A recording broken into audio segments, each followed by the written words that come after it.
I'm going to read bits from two novels here, but I should, first of all, like to express my sincere thanks to Wichita State, for having me here, for particularly for Margaret and Josh for easing my way here and inviting me to what has been kind of an exhausting but remarkable month. I also want to thank my students. And I'm Irish enough to even resist mentioning the number of them. There were 13, which is like not a number my people like saying. But it was an incredible experience for me, the 13 writers I worked with. Some of you, I feel, honestly, that my role was really just to get out of your way. And I hope I did that. But it was an intriguing month for me to think about the mysteries of fiction and of what we're all trying to do, the elements of craft, the elements of vision and mystery. So thank you. I don't want to call you my students because I don't really think I'm much of a teacher, but my fellow writers here for making that month really challenging for me. Thank you for your forbearance and your commitment and for your hard work. And thanks to a couple of you who actually had to loan me my books so I had something to read tonight. I'd neglected that important part of the reading. I'm going to start. I write out of my family past. Josh told you I started out wanting to be Jack Kerouac, and I kind of went that route, and then it ended up circling around, and what I ended up writing about was all the stuff I was trying to run away from, which is my family history. I wrote a novel, The Law of Dreams, which is about a 14-year-old boy getting out of Ireland in 1846-47, and he ends up crawling ashore in Montreal. And it's really the story of my great-great-grandfather, of whom I know really nothing, other than that he was an O'Brien and he crawled ashore off a coffin ship in Montreal in 1847. But I always knew his story, or I didn't really know his story. I knew, that's what I knew, the facts, his name, the time and the place. Most people who have family who came over in the famine don't have much in the way of story and nothing in the way of artifact. Those people were really poor, and they were determined to escape, the dire poverty of their condition as quickly as they could. And there aren't a lot of famine stories being passed around. But Montreal was a city very much shaped by the massive famine immigration in the 1840s. When I was a kid growing up, I grew up, my family with the O'Briens. My mom was Frankie O'Brien, had 17 O'Brien cousins. And it's funny because we were the O'Briens. We went to Mass every Sunday at the Ascension of our Lord. My mother's name was Mary Frances. Her sisters were Mary Margaret, Mary Patricia, Mary Frances, and Mary Althea. My grandfather was John Joseph O'Brien. Yet somehow we weren't Irish. We were Canadian, right? Which we were. But this was partly a fear of the poverty and dire kind of shame of that really impoverished background. My grandfather had become a pretty successful guy. And his grandfather's experience in the famine seemed another world to him. But when I think of it, the Irish famine in the 1840s, I knew my grandfather O'Brien pretty well. I was 17 when he died, and he knew his grandfather pretty well. And he was the famine guy, the guy right about here. So it's really just that one handshake almost across 160 years that separates that time from now. Growing up in O'Brien in Montreal, I never did not know about the famine. I don't remember anyone telling me about it, but I don't ever remember not knowing about it. My family weren't the kind to sit around discussing family history. Nonetheless, there it was. And I have this memory that was really the genesis of this book, driving past a monument in Montreal. It's in an obscure part of the city, kind of rundown part of the city. It's a monument the Irish of Montreal call the Black Rock. And it really is just that. It's just a black rock. It's a monument put up by poor people for poor people. It's nothing fancy. It's a big black stone. And the story behind it is when Irish workmen were excavating gravel to build the first bridge across the St. Lawrence River. This is very near the shore of the river. They came across, in 1859, these mass graves from the famine years, people coming off the boats with typhus. And this stone is still there, and I'll just read you what's written on it. To preserve from desecration the remains of 6,000 immigrants who died of ship fever, AD 1847-48. The stone is erected by the workmen employed in the construction of the Victoria Bridge, 1859. So 12 years later, they came across these graves and opened them up, and then it's been this kind of dark Irish juju place ever since then that has a kind of radiance, and had a kind of radiance for me as a kid that eventually morphed into this novel about the famine. So I'm going to read a book, or a bit from The Law of Dreams. And the piece I'm going to read is actually not set in Ireland, and it's not set in Canada. It's set in Wales. And we're on the coast of North Wales on a dark, cold night in March of 1847. And we are there in the company of two Irish, you could call them teenagers, though I don't think the concept had been invented yet, but two Irish, a girl and a boy, aged about 15. They have been working in a construction camp in Wales, building the railway. They've saved their money. They've fled the camp on a stolen horse, and they're heading for Liverpool, which is the great Atlantic port of the age, and for America. And America to them is just a word. I mean, they really have no idea what it is. The mass Irish immigration has not yet begun. America is, they don't know if it's 4 days across or 40 days across the other side of the world, but that's where they're going. But right now, these two Irish teenagers are on an old horse, riding along a rough road on a very wild, mountainy, sea-tossed coast of North Wales on a night in 1847. They had the road to themselves. Through the dark villages, dogs yelped in surprise, and Molly held on with both arms across his chest, as though she trusted him completely and believed he would never do her harm. They barely spoke. She seemed internal, untouchable, made of thoughts. The night was bitter, ice lacquering the fields, but the thrill of leaving burned like a good fire, and he was never cold. Who wants anything but to travel at night with a girl? Night of the opening road. You don't care if you're awake or sleeping, alive or dead. You just keep going. You tell yourself you want to protect her. But of course, it's more complicated than that. Dawn was blurred, smelling of old blankets and snow when they rode across the bridge at Conway. While he watered the horse at an iron trough, she spread Muldoon's coat on the ground and sat examining an object in her hand. "Look here," she said. She held up Muldoon's gold watch dangling on its chain. "'Twas in Muck's pocket, of course, and here, his pay." She showed Fergus the handful of coins. "There's enough for a passage. Needn't go south, so straight to Liverpool. Buy us a passage." He should feel glad, but he did not. The watch tied her to Muldoon. Molly held the instrument to her ear. "Still alive," she said. "His time she is beating. Listen."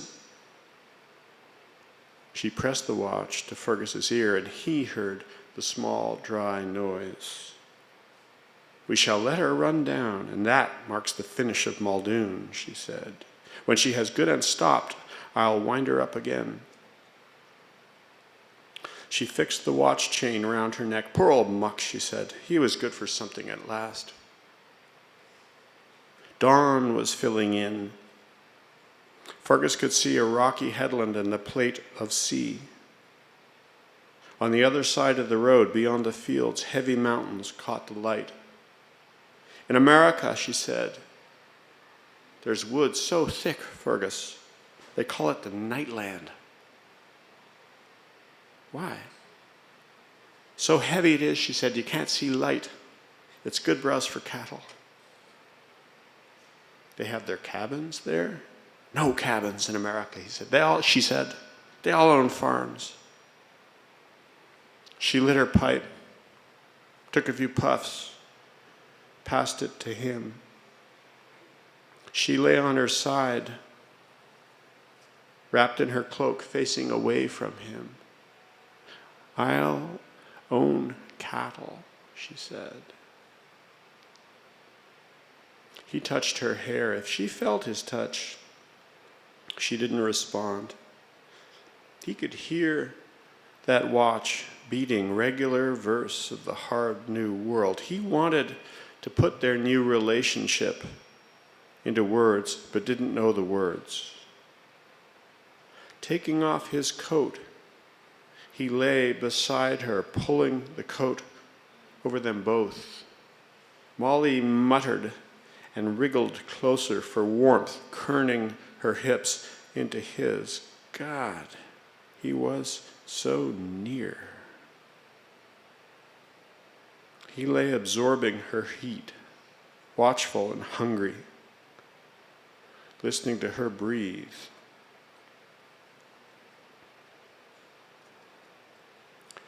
And when he awoke, he knew right away she was gone. He stood up quickly. Frost shone on the ground. The horse gone as well. The pockets of his coat empty, she'd taken all his pay. Scrambling up to stand on a flinty wall, he gazed down the road. It was empty. Mountains and empty sea. Hard wind. The light shifting nervously. He felt stunned. He didn't want to think. Jumping down off the wall, he started along the road. Anger and grief live in the throat. They're always there, always ready. Walk, keep walking. Crack of hobnails on stone. An animal is all you are. And the world is just ground and light. Keep moving. Open your mouth wide. The wind screams right in.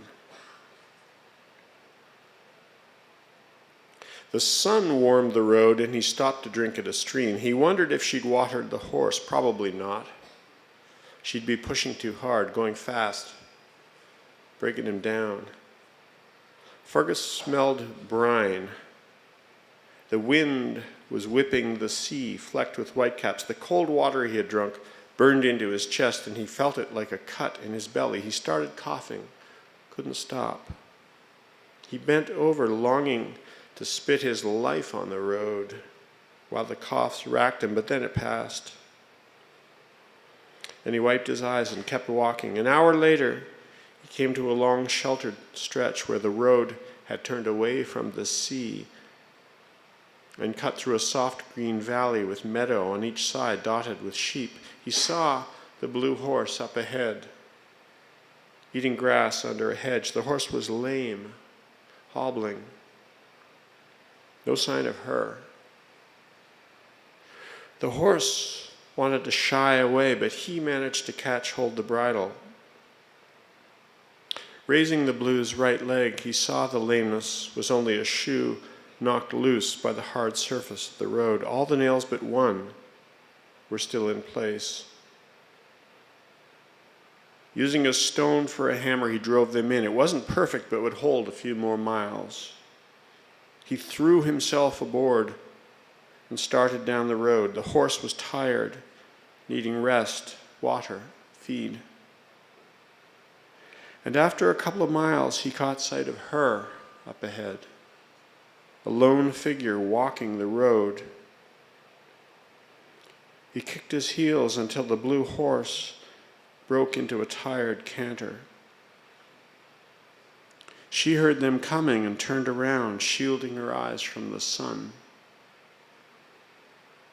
He halted when there was still a distance between them. "You're angry, I suppose," she said. "Why'd you do it, Molly?" "I thought he was gone lame." "Why'd you run away?" "I don't know." She was still shielding her eyes. "Your horse woke me, Fergus.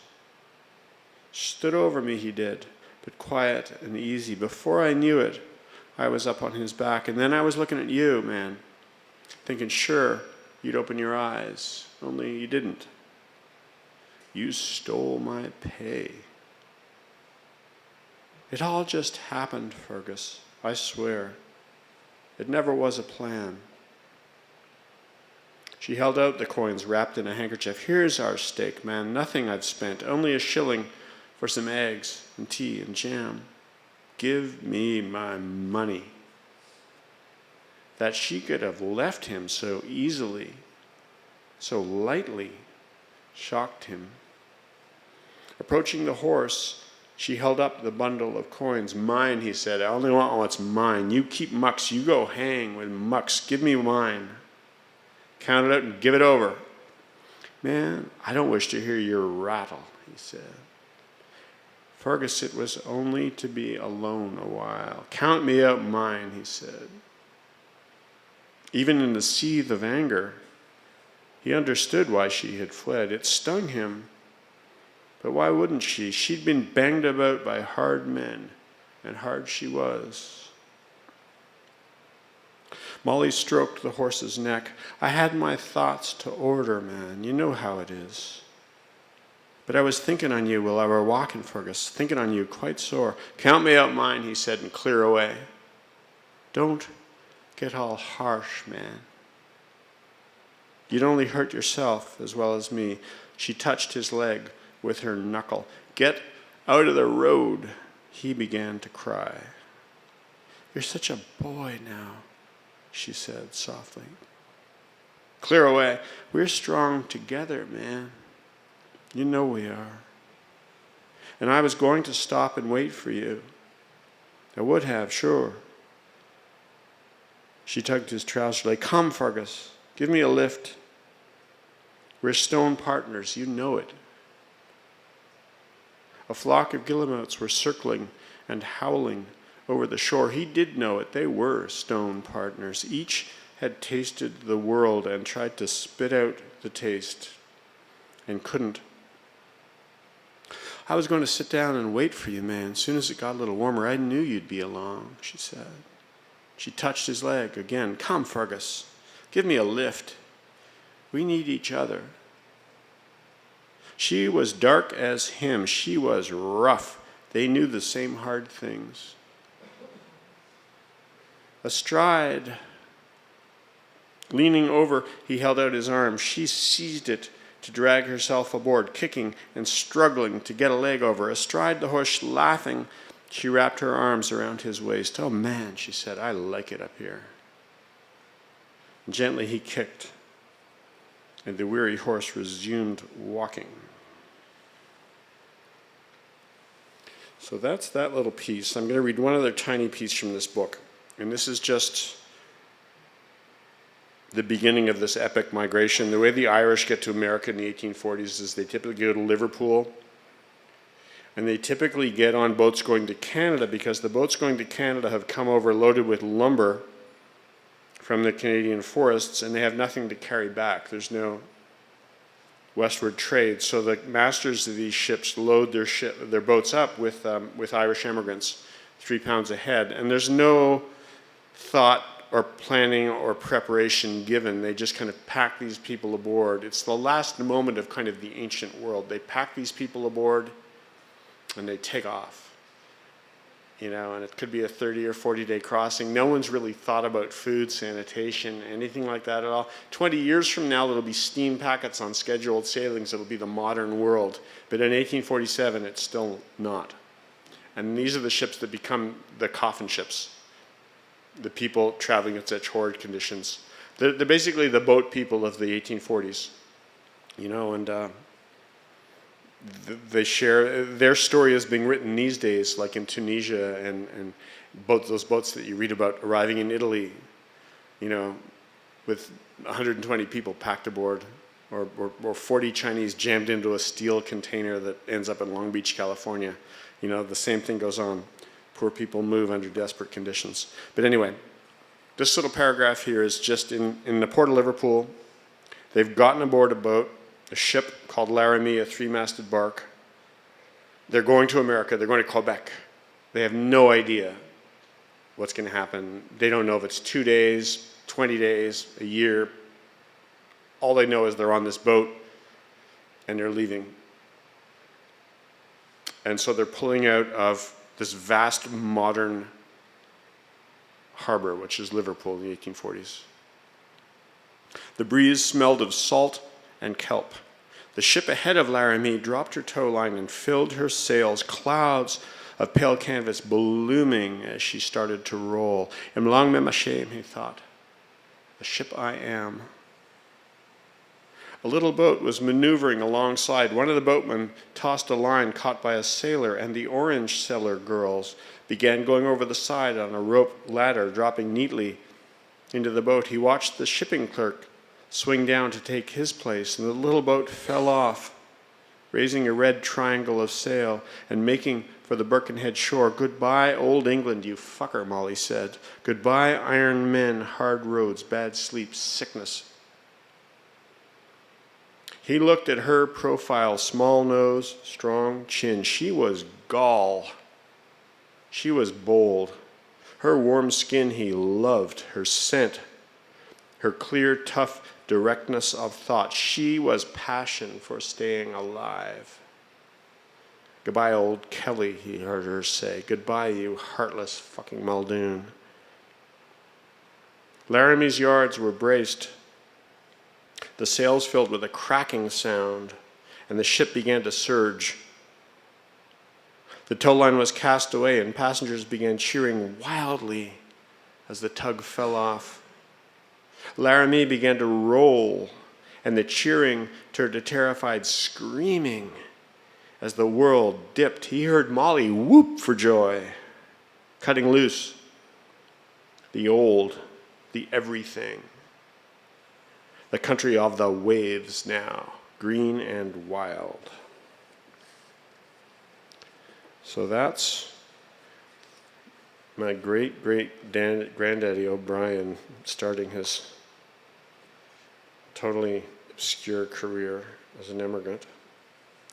And I'm going to begin reading a little bit of the O'Briens, which is really, I've written this long note in the back of this book saying, this is a work of fiction.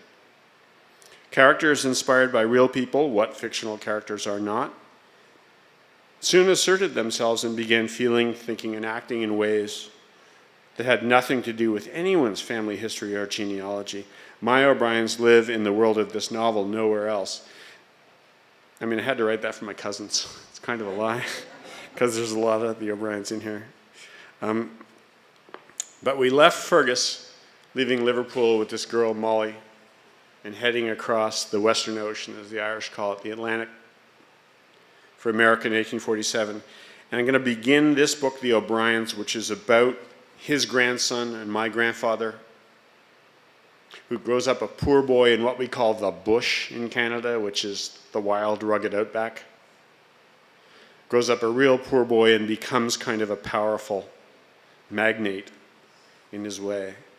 But at the point we open it here, this little bit I'm going to read, this is set in, of all places, Coney Island in Brooklyn. And it's 1906.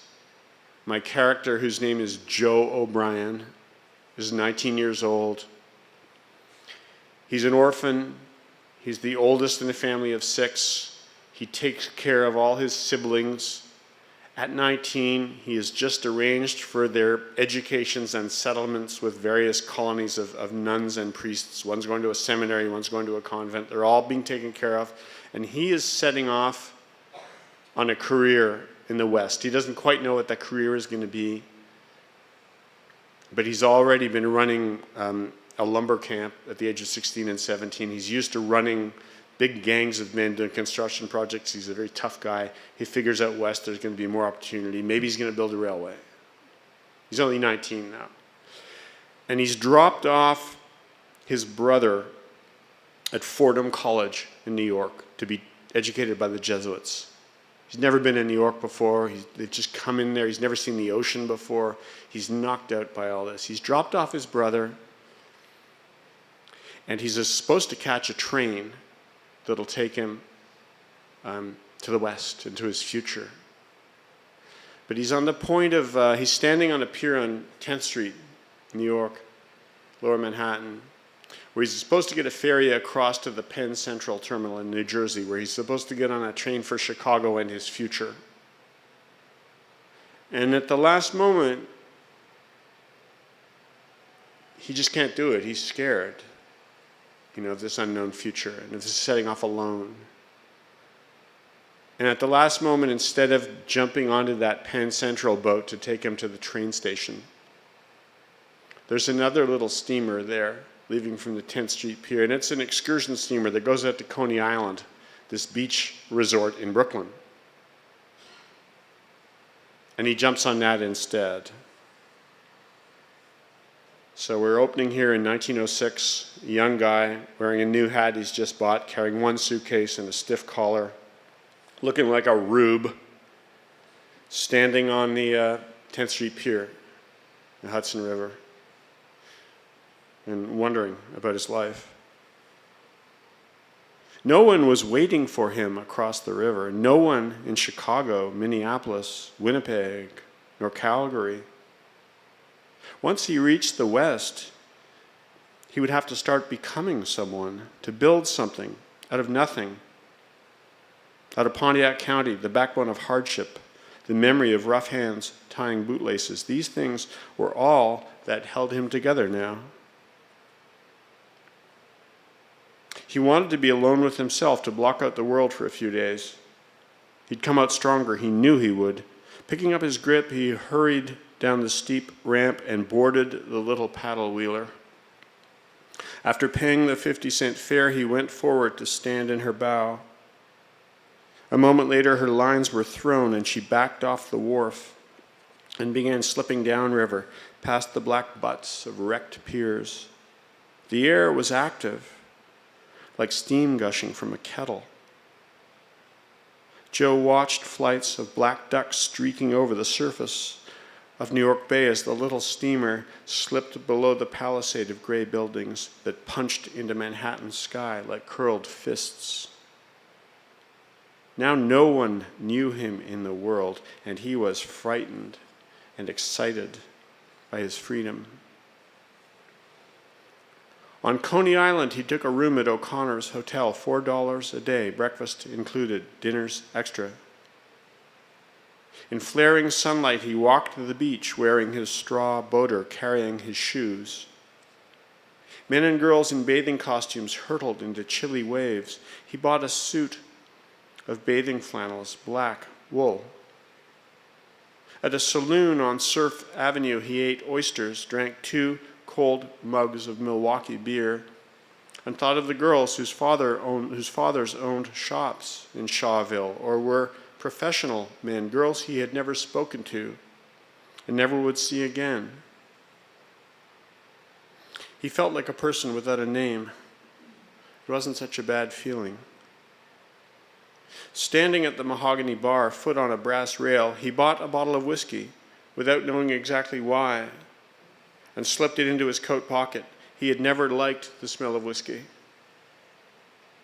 Surf Avenue blazed with thousands of electric lights. Ignoring the hawkers and shills at the arcades and freak shows, he walked back to his hotel, aware of the weight and pressure of the slender, curved bottle in his pocket.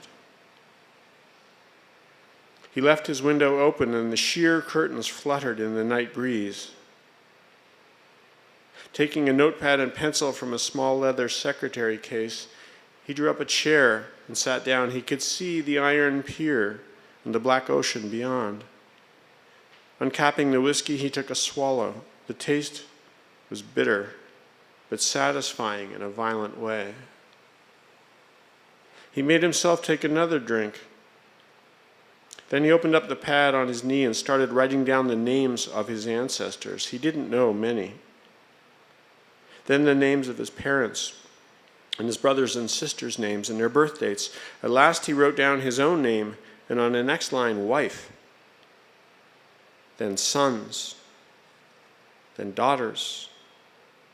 Then he began listing all the sums of money he had earned in his life, noting when and where he'd earned them, and whether as wages or profits. He listed his savings, an evaluation of every item in his grip, down to the spare collars and darned socks.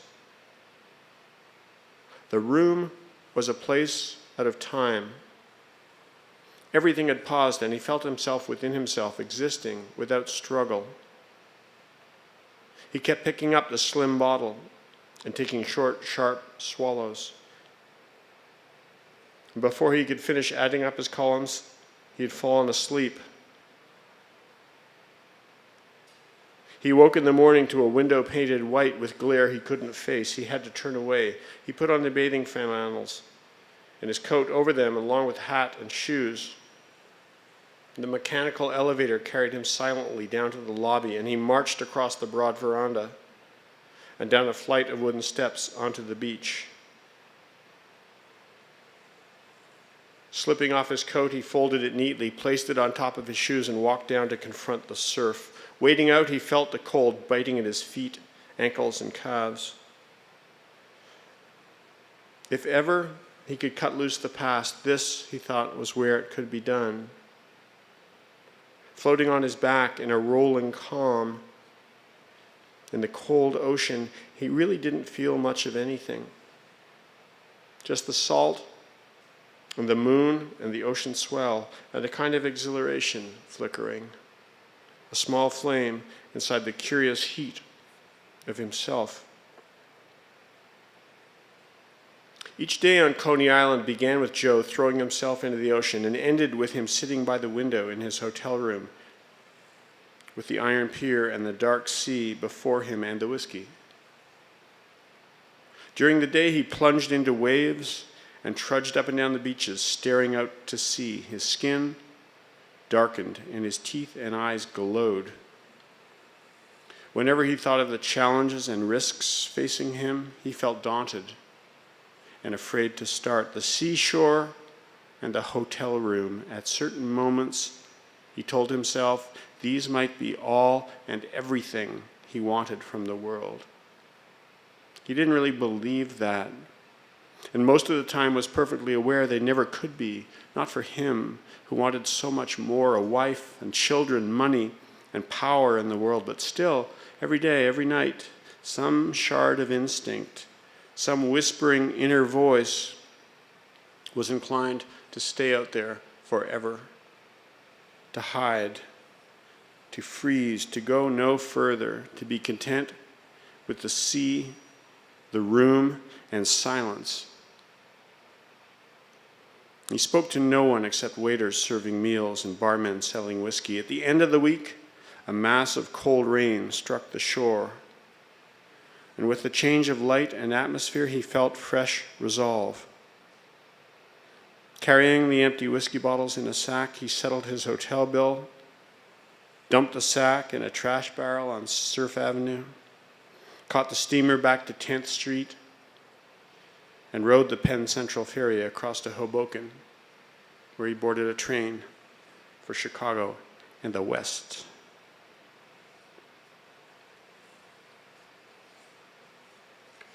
I'm going to read one more little piece, if I may forbear. It's not very long. And this piece is about the girl he marries, who's from a different background. He's this poor Irish guy, grew up in the bush. the bush is a funny thing. The first story, the bush is a very Canadian expression. I don't think that's quite the same resonance in the United States, right? Because I know it doesn't, because the first story I ever published in the United States was in, I think it was in the Atlantic, and one of the first lines in the story talked about a guy coming out of the bush, which has a kind of mythic resonance in Canada. But the editor there changed it to bushes. So the story that had this wonderful kind of mythic power ended up being about like landscaping or something. It's a little bit of a letdown for me to see it there. But anyway, just didn't work the same way. Okay, the last bit I'm going to read is about Isolde.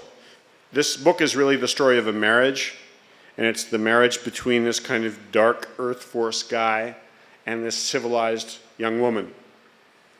And this is a little bit about her background. She grows up in a small town in New Hampshire. Her parents own the mill. They're of cultured people from a Boston Brahmin background. Her mother's French from France. She comes from a rather different world than Joe grows up in. So this is a little bit about Isolde's background. And this, again, is 1906 in the small town of Harrisonville, New Hampshire, which is in the Monadnock region of New Hampshire in southwest New Hampshire. And it's a mill town. Before her parents sent her to the Sacred Heart Convent, while she was still taking lessons at the schoolhouse in their town in New Hampshire, there had been that one rough, wool-smelling boy, Patrick Dubois. One bright afternoon in April, Patrick had forced her, step by step, down the wooden stairs that led to the school's cellar. It was supposed to be a game. She was supposed to be his helpless prisoner. Confident that she was the one really in charge of this exciting little contest, she had lingered on each step, challenging him. You can't make me. Ah, yes, I can. Try it then. That was the signal for Patrick to place big, meaty paws on her shoulders and apply pressure until she took another step down. 13 steps in all, and then they were standing on the dirt floor of the cellar. It must have taken 10 minutes to get down there. Patrick just tall enough that he had to crouch a little below the floor joists. Patrick Dubois lived with his parents and sisters in one of the tenements her grandfather had put up during the Civil War. He was a pupil at her school, but he also had a paid job. 3 or 4 times a day, all winter long, he left the classroom and disappeared into the cellar where he shoveled and spread coals in the furnace. He kept a towel and a bucket of water warm down there and a scrap of yellow soap to clean himself with, but it did no good. Whenever he resumed his seat in the back of the classroom, there was always a gash of wet soot somewhere on his face, neck, or forearm. She could smell coal on him. Anthracite had a scent like an old dead fire, the scent of underground. At the bottom of the cellar stairs, they stood facing each other. There was just enough daylight coming down that she could see his expression, and what frightened her was that he looked so nervous. "Aren't you going to give me a kiss?" he said, licking his lips, his eyes shiny and wandering. He had probably dared himself into that moment, in that place, and now nothing was going to stop him from carrying out his dare. He would hate himself if he did not. And whatever she said or did wouldn't matter. She really didn't have anything to do with it anymore. Neither did he, in a way. Not anymore. April days were long in New Hampshire, not like, say, November. Still plenty of light after the school day ended, light falling down the cellar stairs. According to her mother, the town school was well and good for town children, but Isolde's horizons extended beyond the town, which was why her parents would be sending her off to Sacred Heart Convent in New York City, where there were girls from all over the country, from Mexico and South America, and where she would learn important things. Like what? She'd asked. Her mother smiled, such as not to say, like what? Why not? It sounds common. So in 5 months, Isolde would be going off to boarding school. But at that moment, she was still down the cellar with Patrick Dubois and the game that had run out of words after that question of his. She finally said, "No, thank you." Whenever she recalled that afternoon, what came back first was the April light. Had it been November, she never would have gone down there with him. Ah, come on. I believe I'll go upstairs now. Don't be a minx, Isolde. One little kiss. I believe I'll go upstairs. Ah, come on. It's not going to hurt, Isolde. I must go home now. Please let me go. Not until I get a kiss, Patrick Dubois said. Come on now, Isolde. I don't want to get your clothes dirty. You're so clean, Isolde. Cleanest person in the world you are. He hadn't moved or touched her. He was just looking at her. And she sensed that if she acted wisely, the situation might be brought back under her control. All right, she said. On the lips. Has to be on the lips now. A real kiss. Crouching under the floor joists, arms by his sides, a big boy, clumsy. If she were quick, she could dodge him and probably beat him up the stairs, but she didn't move. She wasn't afraid of him anymore. She said, "Are you going to or not?"